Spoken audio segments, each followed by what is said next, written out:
Our first speaker is Professor Five in the University of the Philippines, Manila, and Program Coordinator of UP Manila's BA Philippine Arts, Cultural Heritage and Arts Management Program. She was named University Artist through the Arts Productivity Program of the University of the Philippines System, acknowledging her contribution in creative research, publication, and promotion of cultural heritage. She is also a UP Centennial and one UP Professorial Chair awardee. She graduated from UP Dalaman with degrees in BA Humanities Pre-Med and MA PhD Philippine Studies using anthropology of art as primary approach in research. Her research interests include Southeast Asian art, anthropology of art, and medical anthropology. Her most recent publications include a chapter in the Scopus Index book, Religious Tourism in Asia, Tradition and Change Through Case Studies, Oxford Cabby 2018, and journal articles Pade Faura, Cultural Heritage Amidst Conflict in Ermita, Manila, in the Pade Faura Journal 2017, and the Ibaloy of Benguet as Active Agents in Health Negotiations, and Philippine Journal of Health Research and Development 2018. She is the founder and executive director of the Faura Project, and as a response to the Marawi siege, she convened the Faura Project Conference, The Lost and the Retrieved, Cultural Heritage Amidst Conflict in 2017, and the celebration of the annual Flores de Mayo sa Faura festivals. Ladies and gentlemen, let us all welcome our first speaker, Dr. Honey Libertine Achansar Labor. Okay, so magandang umaga po muli sa ating lahat. Let me just show you my slides. Slideshow. All right, so heritage advocacies through Flores de Mayo festivals. So I hope to show you through this presentation how the promotion of local flora can indeed be used as platform for numerous heritage advocacies. Okay, so in my next slide, we see a page from the National Commission of Culture and the Arts website. And we see here that the month of May has in fact been declared as National Heritage Month. And as part of this declaration, the National Commission for Culture and the Arts enjoins all cultural agencies to participate in this national event by initiating their own heritage-related activities within the month of May. So we see here that our Flores de Mayo festivals are actually a response to this call.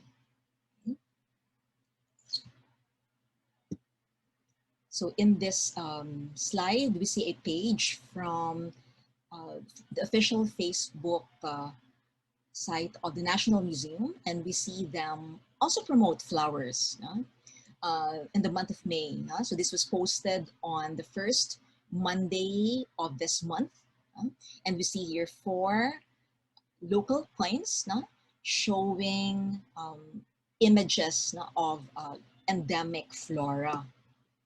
So this is an architectural structure in UP Diliman, the Church of the Holy Sacrifice, which was designed by national artist Leandro Locsin.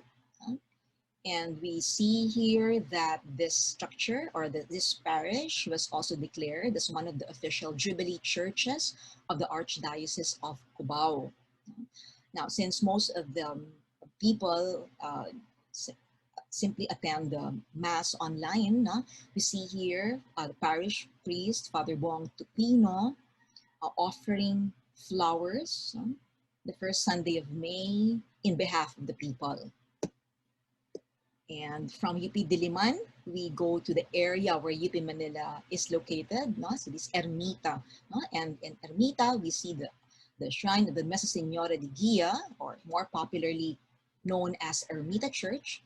And these are their post on the first day of May, which they labeled as the start of May flowers. And we see on the picture, the altar laden with flowers, because precisely this was the start of their Flores de Mayo.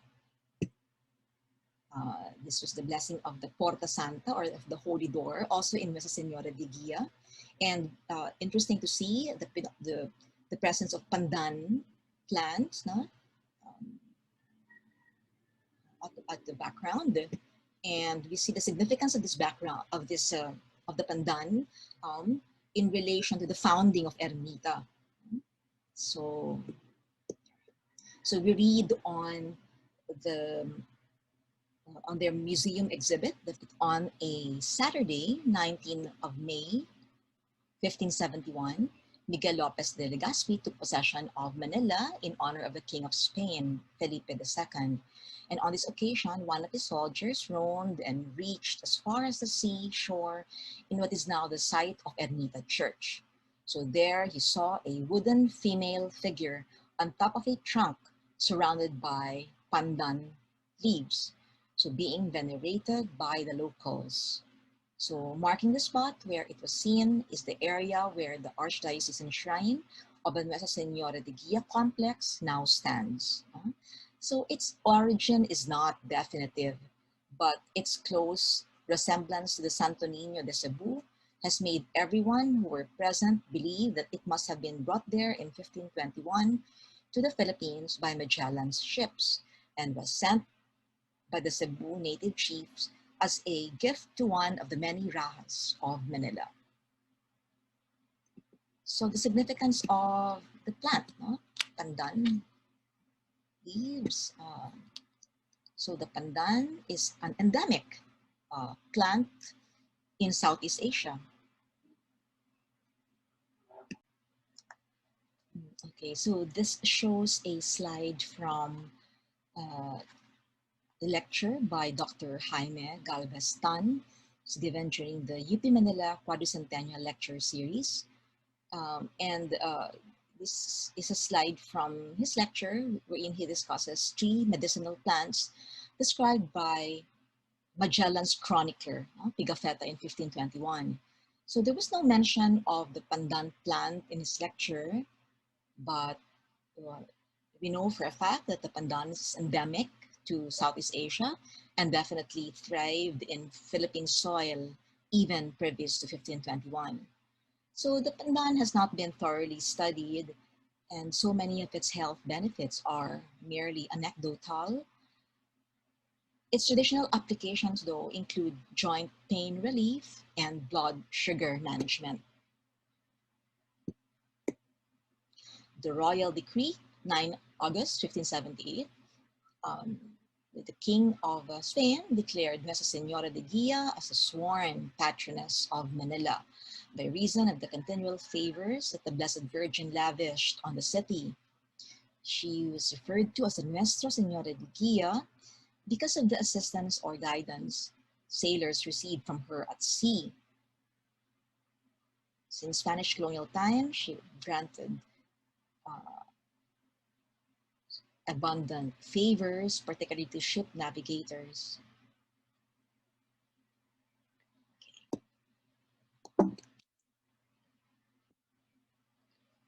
So up until now, the location of the shrine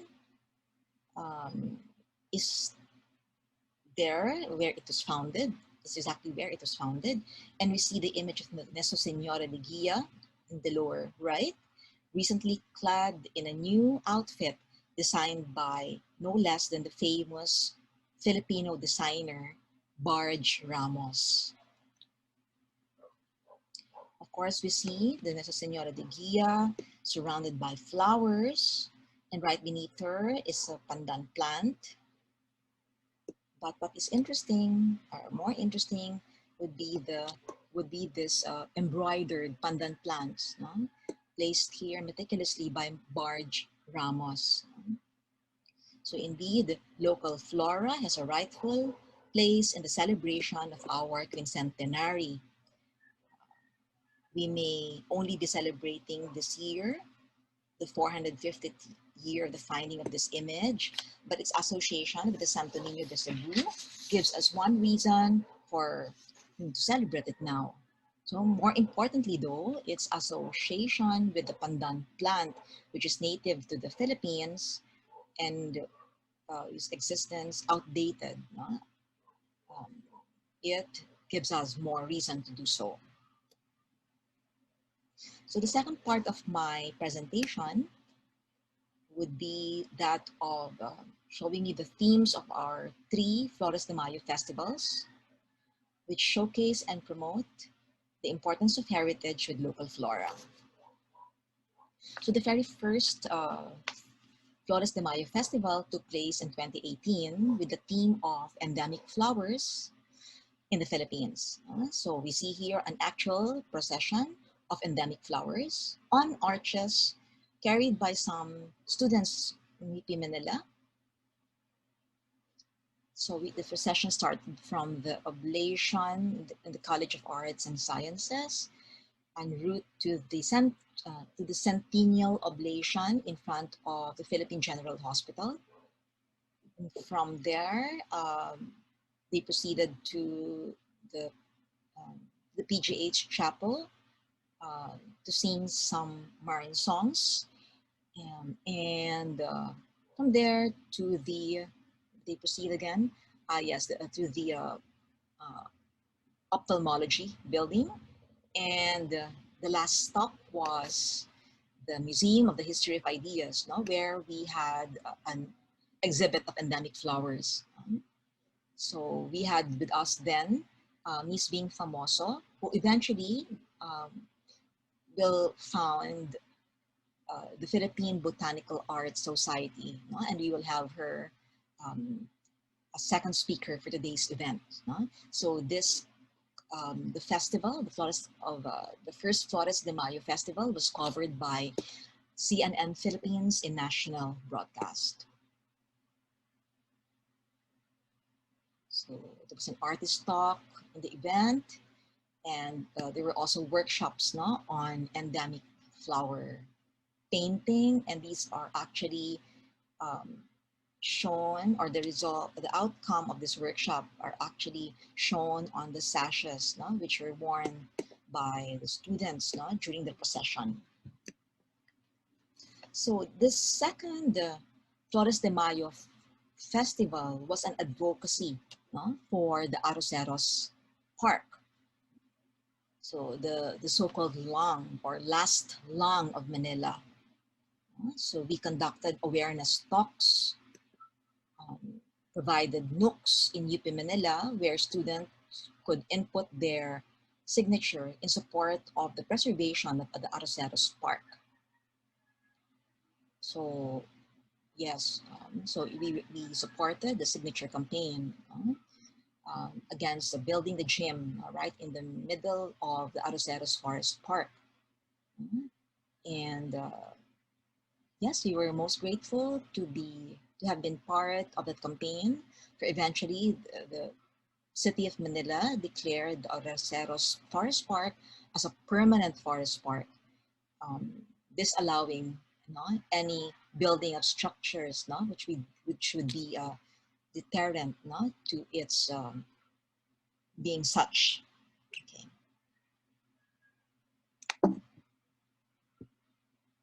So yes, there was a ribbon cutting with the Arroceros Park representative, lectures on endemic and local flora. You see here Miss Mika Gonzalez giving one of her talks. She happens to be also a member now of the Faura Project. During that year, or in the same festival, there was a Flores Photo y Faura photo contest, and the idea there is to take photos of heritage sites or built heritage along Pade Faura Street or the Ermita area as a whole, but with this unique instruction of taking those pictures from the vantage point of a flower, of a local flower. Yes, so that year, we also got the support of the National Commission for Culture and the Arts, who enabled us to fly a guest from Tacloban, Professor Joyce Alegre. Okay. So this is also co-sponsored by the College of Arts and Sciences. Thank you for the venue once again. And you see here the dean Dean Estacio, and Professor Alice Adeva, our program chair. Tokens for our guests.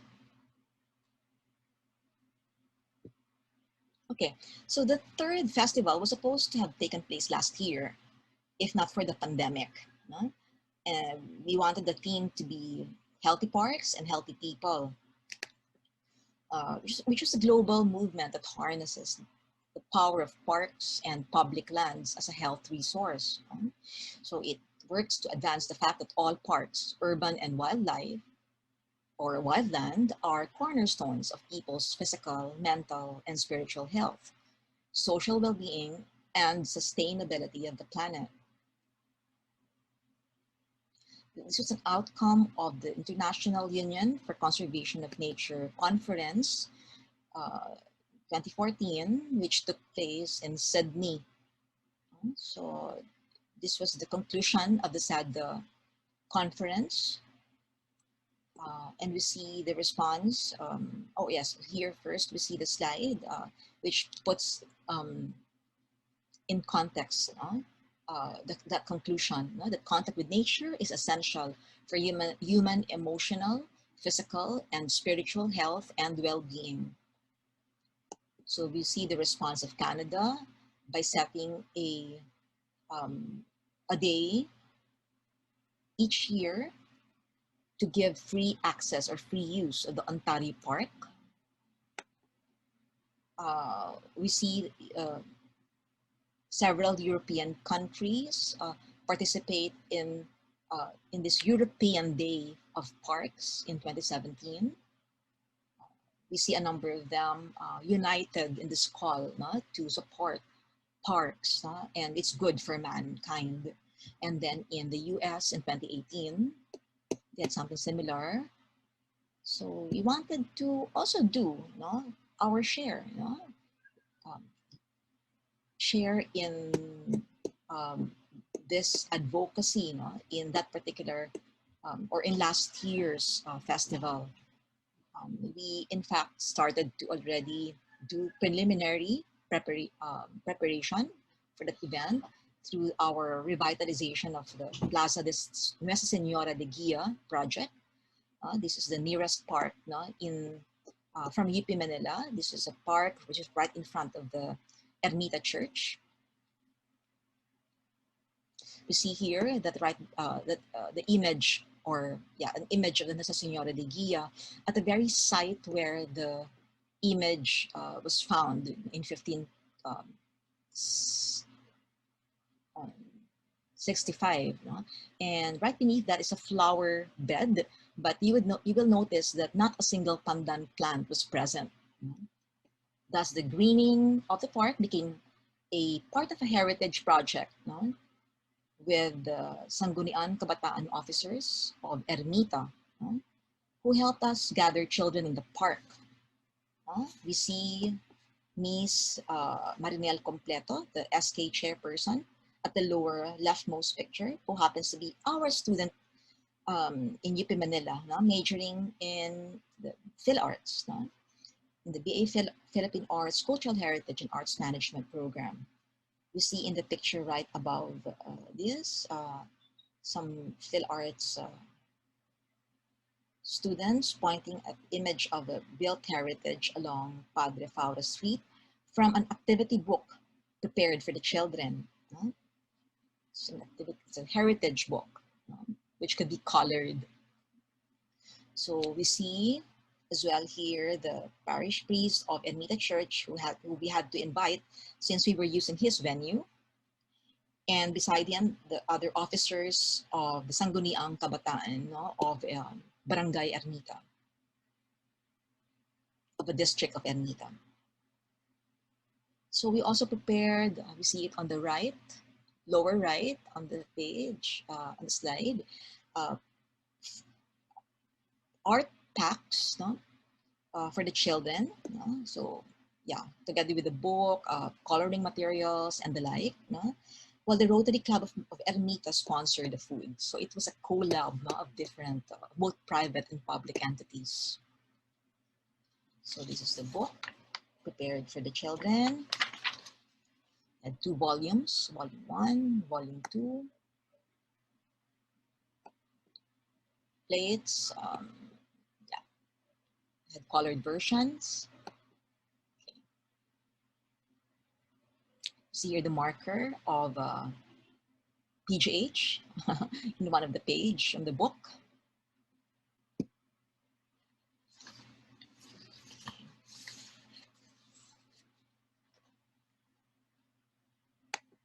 All right.